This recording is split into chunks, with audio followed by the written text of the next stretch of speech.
आपका इस बुलेटिन में। मैं हूं आपके साथ अवंतिका श्रीवास्तव। सबसे पहले रीवा से एक बड़ी सड़क दुर्घटना को लेकर जानकारी। ट्रक से कॉलेज बस टकरा गई, 12 छात्राएं बुरी तरह से घायल हुए हैं, 2 की हालत गंभीर है। जौहरी रिंग रोड पर यह हादसा हुआ है। बस में 40 से ज्यादा छात्राएं सवार थी। घायलों को संजय गांधी अस्पताल में भर्ती करवाया गया है। जितनी भी छात्राएं गंभीर हुई हैं, प्राथमिकता इसी ओर थी कि सबसे पहले अस्पताल में भर्ती करवाया जा सके, फर्स्ट एड दी जा सके। रीवा की यह दुर्घटना, तस्वीरें आपकी टीवी स्क्रीन पर। बस का अगला हिस्सा पूरी तरह से क्षतिग्रस्त, ट्रक से टक्कर हुई है। किन हालातों में हादसा हुआ, ये पता लगाने का प्रयास लगातार किया जा रहा है। ट्रक से कॉलेज बस टकराई, 12 ऐसी छात्राएं जो कि गंभीर घायल हैं, 2 की हालत हालांकि गंभीर है, 12 छात्राएं जिन्हें मामूली चोटें आई हैं। जौहरी रिंग रोड पर हादसा हुआ, 40 से ज्यादा छात्राएं जो थी इसमें यात्रा कर रही थी। बड़ी बात यह है कि कई ऐसी छात्राएं जिन्हें समय रहते बाहर निकाला गया, कुछ ऐसी जिन्हें को चोट लगी है। फौरन संजय गांधी अस्पताल में भर्ती करवाए गए। घटनास्थल की तस्वीरें भी हम आपको लगातार दिखा रहे हैं। रीवा में ये सड़क हादसा जिसमें ट्रक और बस के बीच भीषण टक्कर, अगला हिस्सा बस का पूरी तरह से क्षतिग्रस्त हुआ। और उसके बाद ये जानकारी कि 12 छात्राएं जिन्हें चोट आई है अस्पताल में फिलहाल इलाजरत हैं। बड़ा पहलू उसका यह भी कि 2 छात्राएं गंभीर रूप से घायल। किस तरफ से लापरवाही हुई, कैसे हादसा हुआ, ये पता लगाने का प्रयास पुलिस भी लगातार कर रही है। प्रशासनिक अमला मौके पर पहुंचा है, हादसे को लेकर जानकारी जुटाने का प्रयास किया जा रहा है। रीवा की यह सड़क दुर्घटना से पहले ही बस हादसों को लेकर हम लगातार चर्चा कर रहे हैं। सुबह से इस खबर पर हम लगातार चर्चा कर रहे हैं कि किस प्रकार मध्य प्रदेश में बस हादसे, सड़क हादसे लगातार बढ़ रहे हैं। और रीवा से इस दौरान सूचना सामने आती है कि छात्राओं से भरी एक बस ट्रक से टकरा गई, 12 छात्राएं घायल हुई हैं, 2 की हालत बेहद गंभीर।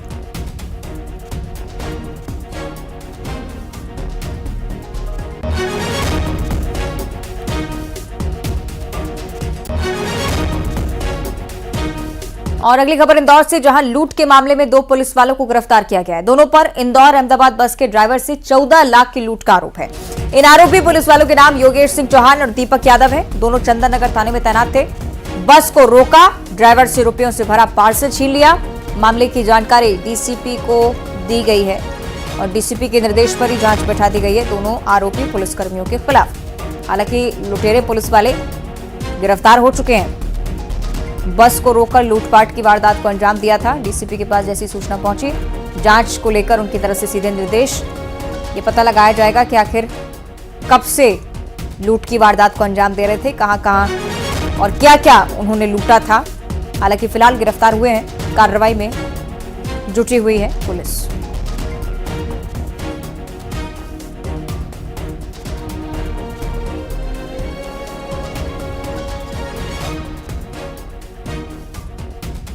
तो अजब ये मामला इंदौर का, जिसमें पुलिस वाले ही आरोपी निकले हैं।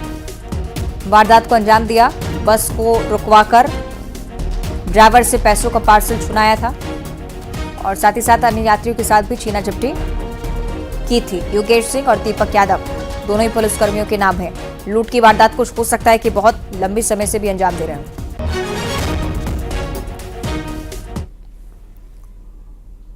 ग्वालियर का जिक्र करेंगे, जहां से हैरान कर देने वाला मामला सामने आया है। एक नाबालिग घर से लापता हो गया। इसके बाद सऊदी अरब के नंबर से फिरौती के लिए फोन आता है, 2 लाख रुपए की मांग की जाती है। हैरान कर देने वाली हमारी खास रिपोर्ट देखिए।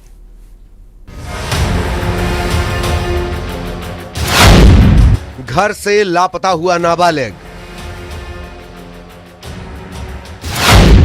बेटे को पाने के लिए तड़पा पिता।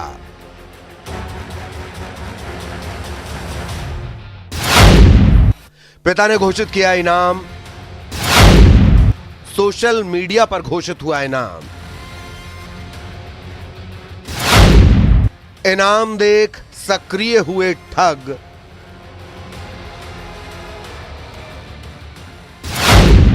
सऊदी अरब से मांगी फिरौती।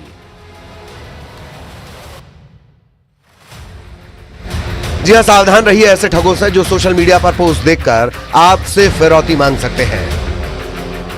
पूरा मामला ग्वालियर थाना इलाके का, जहां एक 16 साल का नाबालिग पिता की डांट से नाराज होकर घर छोड़कर भाग गया। गुमशुदगी की सूचना पर पिता ने 25,000 का इनाम घोषित किया था। इसे लेकर एक सोशल मीडिया पर पोस्ट किया गया था। पिता ने सोशल मीडिया पर इनाम की पोस्ट डाली तो ठग सक्रिय हो गए। ग्वालियर क्षेत्र में एक नाबालिग बच्चा 16 वर्ष का घर से चला गया था, अचानक गायब हो गया था। तो उस पर से 14 तारीख को उसके परिजनों द्वारा थाना ग्वालियर में रिपोर्ट दर्ज कराई गई और सोशल मीडिया पर पोस्ट भी डाली गई कि अगर कोई को जानकारी मिले या कोई को सूचना मिले या दिखे तो इस संबंध में उनके परिजनों को सूचित करें। तो उस पर से उनको लोगों ने, जो आजकल फ्रॉड वाले हैं, साइबर फ्रॉड वालों ने उनको फ़ोन करके भी मतलब फर्जी कॉल करा और कॉल करके बोला कि 2 लाख रुपए लेके जाओ, आपका बच्चा मिल जाएगा। पिता के मोबाइल पर सऊदी अरब के नंबर से फोन आने लगे और बेटे के किडनैप का दावा कर अकाउंट में 2 लाख रुपए डालने की धमकियां मिली। इसके बाद परिजनों ने पुलिस थाने में शिकायत दर्ज कराई। सूचना थाने पर दी तो उसको ट्रेस करा तो वो सऊदी अरब का नंबर निकला। इसी बीच लड़के को गुजरात में से फोन आया, जो अप्रता बच्चा था, और उसने अपने पिता से 500 रुपये मांगे, पैसे खत्म हो गए थे उसके। तो और इस बीच एक बड़ी जानकारी, न्यूज 18 के खबर पर मोहर लग चुकी है। एमपी के 2 और शहरों में पुलिस कमिश्नर सिस्टम लागू किया जा रहा है। ग्वालियर और जबलपुर यहां पर लागू होगा पुलिस कमिश्नर सिस्टम। इससे पहले भी हम आपको इस बारे में जानकारी दे चुके हैं कि राजधानी भोपाल और इंदौर में पुलिस कमिश्नर सिस्टम चलता आ रहा है। प्रयासरत है सरकार की ग्वालियर और जबलपुर में भी ऐसा हो, और इसे लेकर खबर पर मोहर न्यूज 18 की तरफ से पहले ही आपको जानकारी दी गई थी कि ग्वालियर और जबलपुर में पुलिस कमिश्नर सिस्टम लागू करने की तैयारी चल रही है। और अब यह खबर सामने आती है, एमपी के 2 और ऐसे प्रमुख शहर जिसमें पुलिस कमिश्नर सिस्टम आप देखेंगे, बड़े परिवर्तन की सुगबुगाहट इसके साथ ही, कानून व्यवस्था पर सख्ती की सुगबुगाहट इसके साथ ही। जैसे ही भोपाल इंदौर में लागू हुआ, ये माना गया था कि अपराधों पर लगाम लगेगी। हालांकि जमीनी स्तर पर आपराधिक रिकॉर्ड क्या कहते हैं, ये एक अलग स्थिति। लेकिन दूसरी तरफ ग्वालियर और जबलपुर में अपराधों पर अंकुश लग सके, इसके लिए खास तौर पर पुलिस कमिश्नर सिस्टम लागू होने वाला है। ग्वालियर में भी जब आप देखते हैं लगातार मुरैना, भिंड और जैसे इन तमाम शहरों से भी जब खबरें निकलकर सामने आती हैं, तब आप ये समझ सकते हैं कि ग्वालियर और जबलपुर, इन 2 प्रमुख शहरों में भी बहुत जरूरी कि पुलिस कमिश्नर सिस्टम लागू हो। इस वक्त की सबसे बड़ी जानकारी, मध्य प्रदेश में राजधानी भोपाल और इंदौर के साथ साथ अब 4 शहर ऐसे कुल मिलाकर हो जाएंगे जहां पुलिस कमिश्नर सिस्टम लागू होगा। बहुत बड़े स्तर पर यह फैसला, ग्वालियर जबलपुर में भी पुलिस कमिश्नर सिस्टम लागू किए जाने की तैयारी।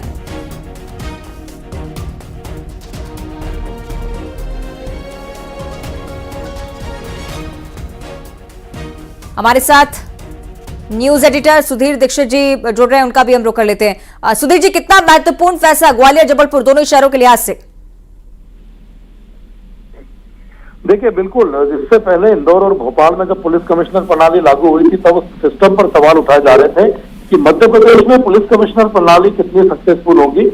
तो तकरीबन 2 साल पहले 21 नवंबर 21 में जो इंदौर और भोपाल में पुलिस कमिश्नर सिस्टम लागू हुआ था, अब उसके 2 साल बाद ग्वालियर और जबलपुर में पुलिस कमिश्नर सिस्टम लागू करने का जो फैसला है वो सरकार ने लिया है और जल्द ही इस पर अमल भी हो जाएगा।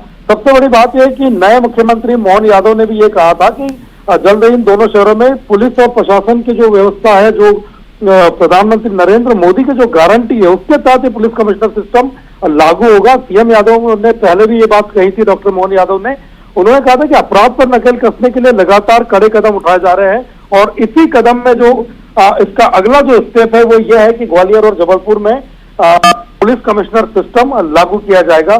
मध्य प्रदेश के जो गृह विभाग है उसने इसको लेकर अपने एक्स अकाउंट पर भी जानकारी दी और साथ ही साथ ये बता दिया था कि ये मोदी जी की गारंटी है, यानी कि मोदी जी ने जो गारंटी दी थी सुशासन की, सुरक्षा की और सुदृढ़ कानून व्यवस्था की जो गारंटी है वो गारंटी पूरी होने की हम गारंटी दे रहे हैं और उसी के तहत ये सिस्टम हमने लागू किया जाया था।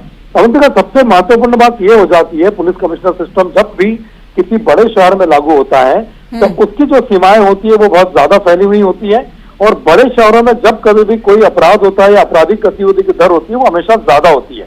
तो कई बार कालीन परिस्थितियां ऐसी बन जाती है कि लोग भड़क जाते हैं, लोग में गुस्सा आ जाता है क्योंकि पुलिस के पास उसमें तत्काल जो निर्णय है वो लेने के अधिकार नहीं होते। तो पुलिस कमिश्नर सिस्टम लागू होने से ये हो जाता है कि जब भी कोई घटना होती है शहर का जो पुलिस कमिश्नर सिस्टम होता है वो तत्काल उस पर निर्णय लेता है, तत्काल उस पर एक्शन ले सकता है।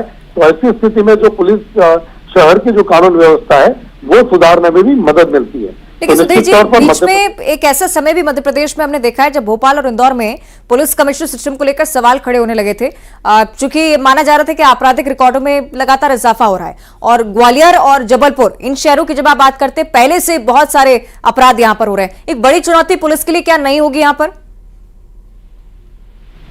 देखिए, बिल्कुल जैसे कि मैंने अभी ये कहा कि पुलिस कमिश्नर सिस्टम में पुलिस के पास जो पावर आते हैं उनमें वो तत्काल फैसले लेने की स्थिति में आ जाती। कई बार क्या होता है कि हालात इतने बिगड़ जाते हैं कि पुलिस को आंसू गैस छोड़ने होते हैं या फिर गोली चलाने का जब आदेश लेना होता है तो वो प्रशासनिक अधिकारी के पास वो पावर होते हैं।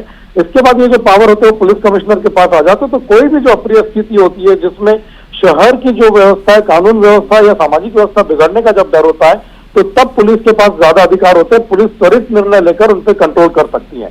तो ये जो चुनौतियां जो पुलिस के सामने आमतौर पर थी अपराधों पर लगाम लगाने की, वो पुलिस कमिश्नर सिस्टम विकसित होने के बाद ज्यादा आसान हो जाएगी। तत्काल जो निर्णय लेने के अधिकार होंगे, इसमें जो पुलिस प्रतिबंधात्मक जो कार्रवाई करती है उसमें खुद ही मजिस्ट्रेट की भूमिका कमिश्नर प्रणाली में पुलिस खुद निभाती है। तो ऐसे में अधिकार को जो पुलिस मिलता है, इससे आपराधिक प्रवृत्ति के जो लोग होते हैं उन पर कार्रवाई जल्दी हो सकती है। उनको गिरफ्तारी की जो चीज होती है, गिरफ्तार करने के बाद जो पेश किया जाता है उनको, उसके जो सिस्टम होता है उसमें सुधार होगा।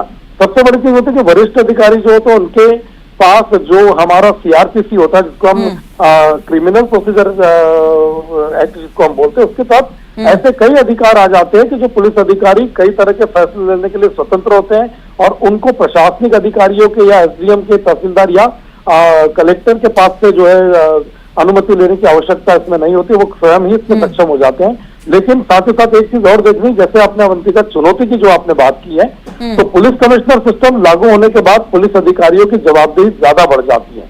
दिन के अंत में जब पुलिस कमिश्नर और ये सब रिपोर्ट अपने करते, पुलिस कमिश्नर हो या जिला पुलिस अधीक्षक हो या पुलिस डीजीपी जिसको हम कहते हैं, वो अपने कार्यालय की जो रिपोर्ट होती है वो गृह मंत्रालय को रिपोर्ट सौंपते हैं और यही रिपोर्ट मुख्य सचिव के पास भी जाती है। तो ऐसे में पुलिस को अधिकार तो मिलते ही मिलते, अधिकार मिलने के साथ उनकी जवाबदेही ज्यादा बढ़ जाती है। तो निश्चित तौर पर पुलिस के लिए भी ये चुनौती होती है। एक और चीज समझाइएगा सुधीर जी, चूंकि ग्वालियर चंबल अंचल में अपराध एक बहुत बड़ी मुसीबत यहाँ है भी, और मुझे लगता है कि हर कोई इस बात को मानेगा कि सीमावर्ती जिलों में सबसे ज्यादा अपराध बढ़ रहे हैं। मुरैना, भिंड की अगर आप बात करें, ग्वालियर में पुलिस कमिश्नर सिस्टम, किसी प्रकार की सख्ती हम सीमावर्ती जिलों के लिए भी एक्सपेक्ट कर सकते हैं क्या? देखिए, बिल्कुल ग्वालियर चंबल की अगर हम बात करते हैं तो उत्तर प्रदेश की सीमा से लगा हुआ इलाका है। तो ऐसे में वहां पर जो आपराधिक गतिविधियां होती है उन पर नियंत्रण की जिम्मेदारी है, वो चुनौती पुलिस के लिए ज्यादा महत्वपूर्ण हो जाएगी। क्योंकि इसके पहले इंदौर और भोपाल में जब ये सिस्टम लागू हुआ था तो पुलिस के सामने अलग तरह की चुनौतियां थी। उनके सामने इस तरह की चुनौती नहीं थी जो सीमावर्ती इलाकों में होता है कि अपराध करके अपराधी पड़ोसी राज्य में जब भाग जाते हैं। ठीक है, चलिए देखने वाली बात सुधीर जी कि अब आगे क्या कुछ होता है। बहुत शुक्रिया आपका फिलहाल ये पूरी जानकारी साझा करने के लिए। और इस बीच एक और बड़ा अपडेट गुना से मिल रहा है। गुना पहुंच चुके हैं मुख्यमंत्री डॉक्टर मोहन यादव। जिला अस्पताल में भर्ती घायलों से मुलाकात कर रहे हैं, पीड़ितों के परिजनों से भी मुलाकात की है मुख्यमंत्री ने। ये वो क्षण है जिसका इंतजार किया जा रहा था, जैसे ऐलान हुआ कि गुना पहुंचेंगे मुख्यमंत्री डॉक्टर मोहन यादव, और अब ये क्षण कि गुना वो पहुंच चुके हैं। जिला अस्पताल में भी पहुंचे, जितने भी घायल इस हादसे से जुड़े हुए हैं उनसे मुलाकात की है, जाना है कि आखिर किन परिस्थितियों में हादसा हुआ, उन्होंने क्या कुछ फेस किया है।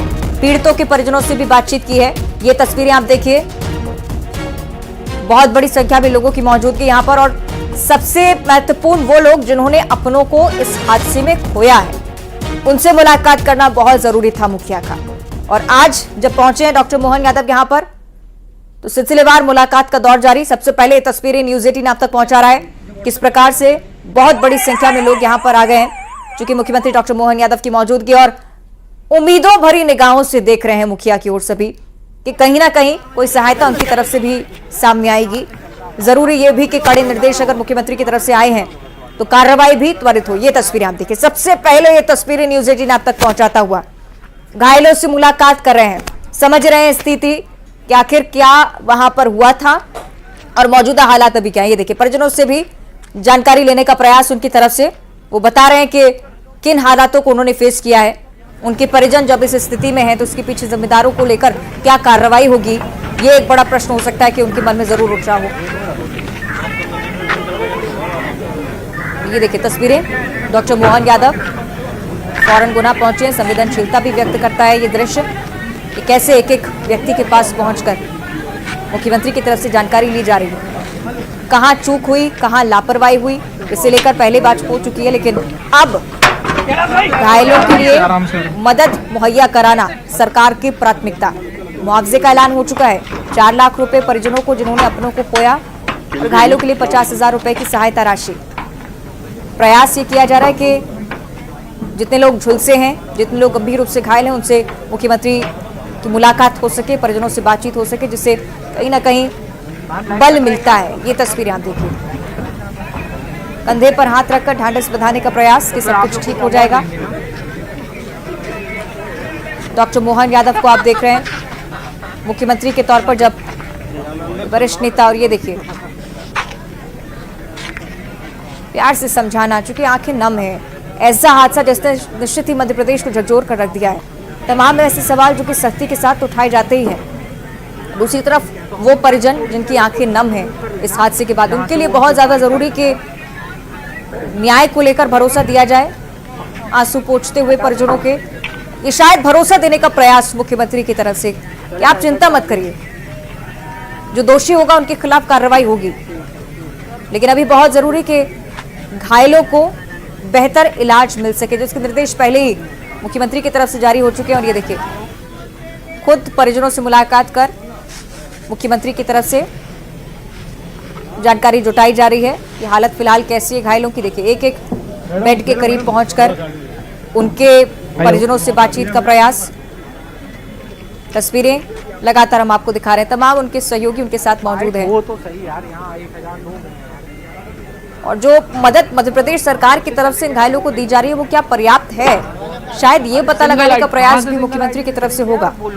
स्थिति आप धरातल पर उतर कर ही समझ सकते हैं,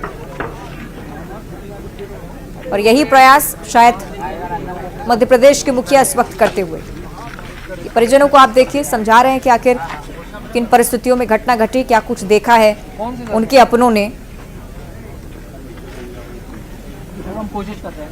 और एक नाराजगी भी कहीं ना कहीं लोगों में जरूर होगी कि क्यों आखिर मध्य प्रदेश में हादसे बढ़ रहे हैं, क्यों अंकुश लगाने के लिए कोई कदम सरकार की तरफ से नहीं उठाया जाता। और सिस्टम में जो बड़ी लापरवाही आरटीओ के स्तर पर आप देखते हैं, परिवहन विभाग के स्तर पर आप देखते हैं, हो सकता है कि इसको लेकर भी नाराजगी मुख्यमंत्री के सामने व्यक्त की जा रही हो। और आप ये भी देख पाएंगे कि अगर मुख्यमंत्री यहाँ से लौट रहे हैं, इन फीडबैक्स को लेकर लौट रहे हैं, तो कई कड़े निर्देश मध्य प्रदेश में आने वाले समय में परिवहन को लेकर सख्ती आप देख पाएंगे डॉक्टर मोहन यादव की तरफ से, क्योंकि जिस तरह से उनका पैटर्न शुरुआत से आपने देखा है सख्ती को लेकर, बहुत बेबाकी से हर चीज को सामने रखने का प्रयास और बहुत अच्छे से समझने का प्रयास भी करते हैं कि आखिर कहां कमी आ रही है, कैसे निपट सकते हैं, और त्वरित उस पर कार्रवाई का प्रयास। इतना बड़ा हादसा गुना का, जिसे सीख लेने की बहुत ज़्यादा ज़रूरत, रिपीटिशन ना हो इस हादसे का, ये प्रयास भी होना चाहिए। ये तस्वीरें आपको दिखा रहे हैं हम लगातार। एक तरफ लाइव आप देख रहे हैं इस तरह से मोहन यादव हर एक व्यक्ति से बातचीत की कोशिश करते हुए, और उससे पहले जिन परिजनों से बातचीत कर रहे थे उनका भी पूरा क्रम आपको दिखा रहे हैं कि अलग अलग सहयोगी आज मौजूद हैं जमीनी स्तर पर, धरातल पर, जिससे हर एक तस्वीर आप तक पहुंचा सके, क्योंकि हृदय विदारक की पूरी घटना। ट्वीट में भी इस बात का जिक्र मुख्यमंत्री की तरफ से हुआ है। डॉक्टर मोहन यादव जो कि प्रार्थना कर रहे थे कुशल जीवन की उन तमाम लोगों के लिए जो इस हादसे में बचे हैं, हालांकि गंभीर हालत में भी हैं कुछ लोग, उनसे भी मुलाकात का प्रयास, जिससे परिजनों को तो सहानुभूति दी जा सके, सिंपैथी दी जा सके, और कहीं ना कहीं ढांढस बंधाया जा सके, उम्मीद ना वो हारे। नए मुखिया के तौर पर जब आप प्रदेश में काम कर रहे हैं और शुरुआत में ही जब इस प्रकार की कठिन परिस्थितियां हों, तब आप उसे हैंडल किस प्रकार करते हैं, उसी से व्यक्तित्व आपका पहचाना जाता है। और ये क्षण मार्मिक भी, संवेदनशीलता को भी दर्शाता है मुख्यमंत्री की, कि किस प्रकार से एक दिन हादसा होता है, अगले दिन पहुंचते हैं मुख्यमंत्री डॉक्टर मोहन यादव, ये प्रयास करते हैं कि सबसे पहले घायलों से मुलाकात कर सकें, जमीनी स्तर पर क्या चल रहा था, कहां लापरवाही हो रही थी, ये प्रयास हो सके। ये तस्वीरें हम आपको लगातार दिखा रहे हैं। गुना पहुंचे मुख्यमंत्री डॉक्टर मोहन यादव, लगातार अभी तक बातचीत का सिलसिला, क्योंकि बहुत बड़ी संख्या में लोग जो कि इस बस में ट्रैवल कर रहे थे और बुरी तरह से घायल भी हुए हैं। यात्रियों को कहां परेशानी आ रही थी ये भी जानने का प्रयास, और अभी मौजूदा हालात में अगर कोई जरूरत तो हो सकता है कि मुख्यमंत्री की तरफ से त्वरित इसका निराकरण भी किया जाए। अब देखने वाली बात यह भी कि जब मुख्यमंत्री डॉक्टर मोहन यादव यहाँ से लौटते हैं तब किस प्रकार के निर्देश परिवहन को लेकर देते हैं, क्योंकि बहुत गंभीर लापरवाही वो जो मुझे लगता है कि अपने स्तर पर भी समझने का प्रयास कर रहे होंगे कि परिवहन में मध्य प्रदेश में आखिर स्थितियां इतनी पिछड़ी क्यों हैं।